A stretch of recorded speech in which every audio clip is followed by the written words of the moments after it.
अस्सलाम वालेकुम, मैं हूं एस्ट्रोलॉजर बिलाल शफी। आज मैं आपको बताऊंगा 2023 जुलाई का मंथ लिब्रा वालों के लिए जो मार्स ट्रांजिट मूव कर रहा है ये कैसा जाने के इम्कान आते हैं।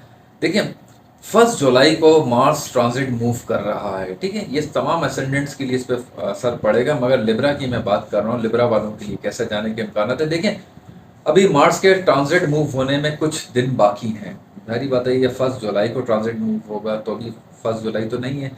अभी की जो पोजीशन चल रही है, आपके 10वें घर में चल रहा है, कैंसर में चल रहा है, या आपके 7वें और दूसरे घर का मालिक 10वें घर में है। ये बहुत अच्छी पोजीशन मानी जाती है, मगर ये कैंसर में चल रहा है, ये डिप्लीटेड पोजीशन होती है। और लिब्रा वालों का न्यूट्रल प्लैनेट है, और वीनस लगन लॉर्ड प्लैनेट भी इस जगह पे चल रहा है। तो आपके कुछ प्रोफेशनल मामलात में बहुत ज़्यादा स्ट्रेस आपको देखने को मिला होगा। आपके पार्टनर, लाइफ पार्टनर हो चाहे वो बिजनेस पार्टनर हो, इनके मामलात में आपको कुछ इख्तलाफात से देखने को मिले होंगे। आपकी वालदा की हेल्थ में आपको कुछ कमज़ोरियाँ या कुछ स्ट्रेस लेवल आपको थोड़ा सा बढ़ा हुआ देखने को मिला होगा। गाड़ी या बाइक में आपके कुछ खर्चे हुए होंगे, या कोई घरेलू काम में या घर के कुछ मामलात में आपके खर्चे बढ़े रहे होंगे। कुछ सख्तियाँ आपकी लाइफ में रही होंगी। तो ये फेस अभी वो चल रहा। अब ये बात कर रहा हूँ मैं 1 जुलाई 2023 को जो ट्रांजिट मूव करने वाला है मार्स, अब मैं उसकी बात कर रहा हूँ। देखिए, आपके 11वें घर में आ जाएगा।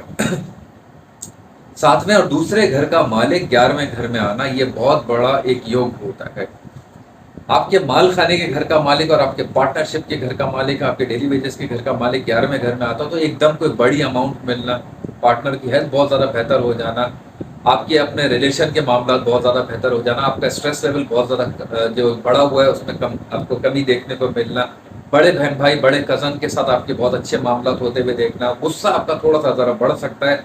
मोहब्बत के मामलात में कुछ सख्तियाँ आपको देखने को मिल सकती हैं। मोहब्बत के मामलात में हो सकता है कुछ एग्रेसिव होना या गुस्सा होने से आपको परहेज भी करना चाहिए, मगर ये बढ़ सकता है क्योंकि मार्स 11वें घर से आपके 5वें घर को भी देखेगा।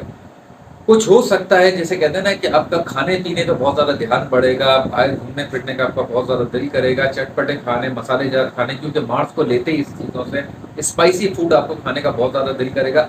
आपके मसल्स में जैसे कहते हैं कि बहुत ज़्यादा आपको एनर्जी देखने को मिलेगी। आपका नर्वस सिस्टम बहुत ज़्यादा मजबूत होना शुरू हो जाएगा, खासतौर पे आपकी नर्व्स में आपको बहुत ज़्यादा ताकत देखने को मिलेगी। आपके सेक्सुअल फंक्शन में आपको बहुत ज़्यादा ताकत देखने को मिलेगी। आपके ग्लैंड्स जो वीक चल रहे हैं उसमें आपको बहुत ज़्यादा ताकत देखने को मिलेगी, क्योंकि ये लियो में आ रहा है। तो आपके लिए ये बहुत ज़बरदस्त जाने के इम्कान है। जिनकी प्रॉब्लम या हेल्थ से रिलेटेड काफ़ी अरसे से जो बीमार या वीकनेस या उनके अंदर डलनेस या डार्कनेस चल रही है, उन सबको अपने अंदर बहुत ज़्यादा पॉजिटिव एनर्जी देखने को मिलेगी।